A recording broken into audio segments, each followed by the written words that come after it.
Olá, turma! Vamos finalizar o nosso tópico de funções resolvendo os exercícios das páginas 48 a 50. Então, na página 48, nós vamos pular as questões 5 e 8, porque são questões da tarefa da aula anterior que eu já havia pedido a vocês. Vamos iniciar, então, observando a questão 3, onde ele dá o gráfico de uma função de A em B, com o domínio 1, 2, 3. E aí ele pede para a gente construir um diagrama de flechas dessa função f. Observa que o número 1 se corresponde com o 2 com 5 e o 3 com 8. Aqui é só a gente fazer dois conjuntos. O conjunto A é o conjunto domínio, então vai entrar os valores do domínio, 1, 2, 3. E o conjunto B é o conjunto imagem, onde vai entrar os valores da imagem, 2, 5 e 8. Aí a gente associa cada imagem, cada domínio com a sua imagem. E está feito. A questão 7 ela é relativamente parecida com a questão 6, mas ela dá uma lei de formação aqui, através do qual a gente vai montar essas relações. Então, inicialmente, ele me deu o domínio aqui 0, 1, 2 e 3, e a imagem menos 1, 0, 1, 2 e 3. Na verdade, o contradomínio, né? Porque a gente não sabe se todos serão imagem. Aí a gente pega a nossa função de referência, x² menos 2x, e começa a experimentar em cada valor do domínio. Então, vejam que o zero fica 0² menos 2 vezes 0, que resulta em 0. Agora, para o 1, 1² menos 2 vezes 1, menos 1. Depois, 2² menos 2 vezes 2 dá 2. E, finalmente, 3² menos 2 vezes 3 dá 3. Na questão 9, ele pede para a gente observar o cartaz de uma confeitaria. No primeiro cartaz, ele diz que bolos até 5 quilos deve ser cobrado R$ 45,00 o quilo. Então, para cada quilo, R$ 45,00. Como é que a gente resolve isso? Como isso se traduz numa equação matemática? É só a gente dizer que f de x, ou seja, o valor do bolo, que é o y, é 45 vezes x, ou seja, 45 vezes o quilo que o bolo pesa, desde que esse valor vá de 0 até 5. No outro cartaz, ele diz que bolo com mais de 5 quilos serão cobrados R$ 225,00 mais R$ 30,00 o que exceder 5 quilos. Vamos entender isso na equação matemática. F de x é igual a 225, ou seja, esse valor é fixo, passou de 5 quilos, vai pagar R$ 225,00, mais R$ 30,00 para cada quilo que exceder. Então, como ele quer exceder 5 quilos, para a gente ver quanto vai além dos 5, a gente faz x menos 5. Aqui eu vou fazer uma distributiva de 30 vezes x, depois 30 vezes menos 5, e aí eu vou agrupar os termos semelhantes e finalizar dizendo que f de x é igual a 75 mais 30x. Isso se o x for maior do que 5, porque se ele for menor do que 5, a gente tem a equação anterior. E aqui, de todas as alternativas apresentadas, a única que contempla as duas informações é a letra C. Esse tipo de equação aqui, gente, nós chamamos de função por partes, porque ela é definida a partir de sentenças, mais de uma sentença para a mesma situação. Aqui na página 49, a questão 10 ela é muitíssimo semelhante à questão 7, então volta lá um pouquinho e dá uma olhada na 7 mais uma vez. A questão 11 ele pede para classificar as afirmações e justificar. Vejam que na questão, no item A, ele diz que o gráfico a seguir representa uma função. Vamos lembrar que quando o gráfico está pronto, a gente risca várias verticais e verifica que as verticais elas devem passar apenas uma vez pelo gráfico da função. Aqui uma vertical está passando várias vezes pela função, então a letra A é falsa. Na letra B, em uma função de A em B, denominamos o conjunto A como contradomínio, já para logo. O conjunto A é o domínio da função. Na letra C, o conjunto dos elementos do contradomínio que se correspondem com os elementos do domínio, pela aplicação da função, é chamado conjunto imagem da função. É isso mesmo, pessoal. A imagem é uma parte, né, um subconjunto do contradomínio. Toda imagem que tiver relação com todo o valor do contradomínio, que tiver relação com o domínio, a gente chama de imagem. Na letra D, em uma função, o conjunto imagem sempre será o contradomínio igual? Não, nunca, quase nunca. Então, vamos lá analisar a questão 12. Seja a representação gráfica da função h, que tem o domínio de -1 até 2. Então, está aqui a função h, começando no -1 e terminando na direção do 2 para x. E a fórmula é essa, 2 elevado a x. Qual é a imagem dessa função? Bom, pessoal, vocês lembram que a imagem ela é representada pelo intervalo utilizado na função no eixo y. Nesse caso aqui, está indo de 0,5 até 4. Como que a gente faz para resolver h de -1? A gente já fez algumas vezes essa situação. É só reescrever a fórmula e no lugar do x, seja ele aonde estiver, a gente coloca o valor sugerido. Então, aqui 2 elevado a -1 é 1 sobre 2, e 1 sobre 2 é a mesma coisa que 0,5.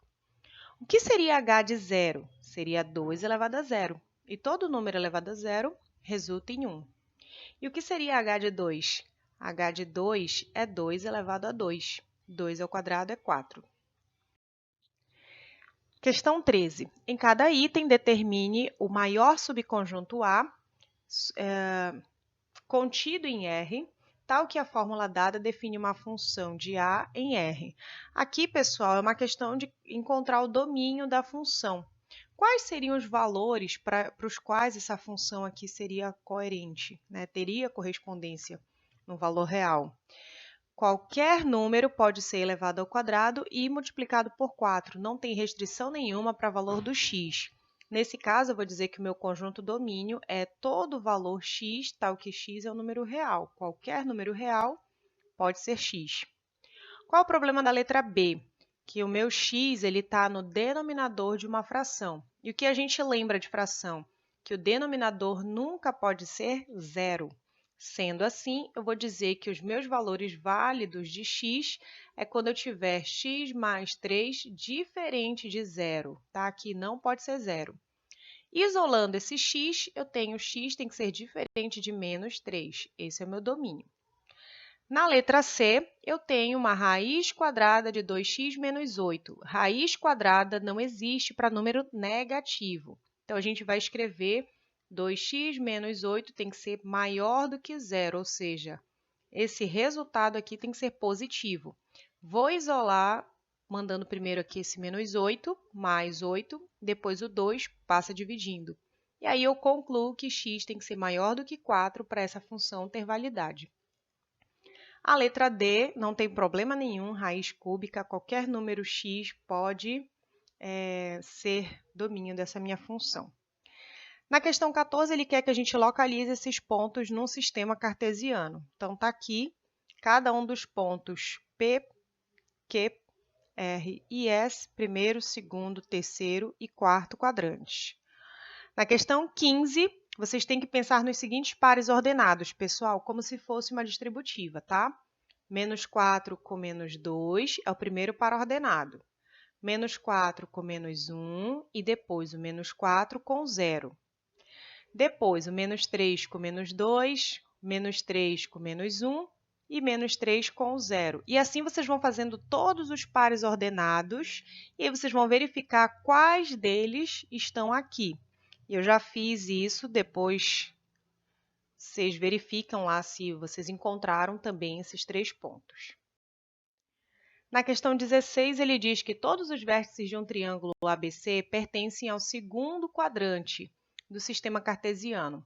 Ele já dá as coordenadas do ponto A e diz que, partindo do ponto A paralelo ao eixo Y, ele tem uma reta de 6 unidades. Tá? Então, aqui eu já marco meu ponto C e já marco também a hipotenusa do meu triângulo. Essa hipotenusa mede 10 e o que eu quero é essa medida bem aqui de x. Como isso aqui é um triângulo retângulo, pessoal, e eu tenho os 3 lados aqui, eu vou utilizar o Teorema de Pitágoras para descobrir esse valor do x. O Teorema de Pitágoras diz que eu relaciono a hipotenusa ao quadrado com cateto 1 ao quadrado mais cateto 2 ao quadrado. Resolvendo essas potências e isolando esse x, eu descubro que o meu x vale 8. Se o meu x vale 8, essa distância aqui são 8 unidades. Como eu estou partindo do menos 2 afastando 8 unidades para cá, vai parar no menos 10. Então, vamos observar aqui as coordenadas do ponto C, menos 2 e 7, e as coordenadas do ponto B, menos 10 e 1. A questão 17, vocês precisam voltar lá na aula que a gente iniciou, a aula de gráficos de funções, e observar lá os exemplos 1 e 2. Constrói primeiro a tabela, depois constrói o gráfico. Assim, vocês vão fazer a questão 17. Finalmente, aqui chegamos à questão 18, que envolve, além dos conhecimentos teóricos de função, também um pouquinho de raciocínio lógico. Ela diz assim: o gráfico fornece os valores das ações da empresa XPN no período das 10 às 17 horas, num dia em que elas oscilaram acentuadamente em curto intervalo de tempo. Então, a função aqui, pessoal, ela está associando o tempo em horas, no domínio, ao valor das ações em reais. Aí aqui a gente tem a imagem. Neste dia, 5 investidores compraram e venderam o mesmo volume de ações, porém em horários diferentes de acordo com a seguinte tabela. Com relação ao capital adquirido na compra e venda das ações, qual investidor fez o melhor negócio? Bom, pessoal, o melhor negócio, na verdade, é o maior lucro, né? Então, vamos lembrar que lucro é uma relação de venda, preço de venda, menos preço de compra. Então, vamos observar o caso aqui do primeiro investidor. Ele fez a compra dele às 10 horas da manhã, tá? Às 10 horas, ele conseguiu um preço de R$ 150 nas ações deles. Agora, ele vai lá às 15 horas e vende essa ação. Às 15 horas, a ação dele dá um valor para ele de retorno de R$ 460. Bom, ele vendeu a 460, mas comprou a 150, então ele teve um lucro de 310. O segundo investidor fez a compra dele às 10 horas, comprou então a R$ 150, mas vendeu às 17 horas, está vendendo a R$ 200. Então, 200 menos 150, 50. Então, o lucro aqui menor em relação ao primeiro investidor. E aí, vocês vão fazendo de cada investidor. No final das contas, vocês vão observar que o primeiro investidor obteve o maior de todos os lucros, portanto, foi ele quem fez o melhor negócio. Pessoal, eu espero que eu tenha ajudado na compreensão de vocês do tópico de funções. Tem uma atividade no portal do Cigeduc para vocês exercitarem a questão da análise de gráfico de funções. Qualquer dúvida, me procurem no fórum de dúvidas. Até a próxima aula!